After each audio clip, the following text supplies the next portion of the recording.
Yes, ma'am. Try a little canter now, or lope if you wish.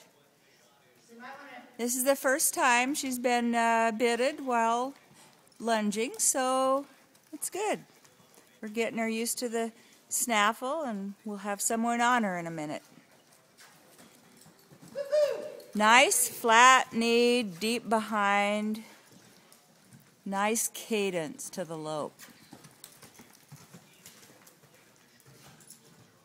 And she does do the voice thing, the kiss and the claw.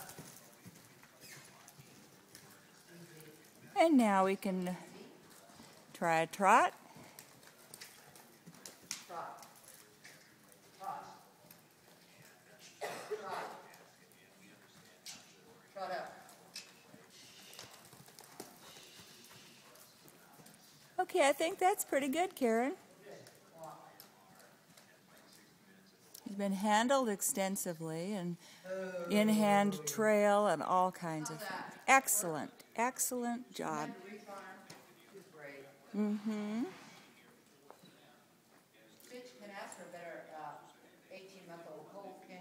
A beautiful, beautiful filly with a lot of size, a lot of brain.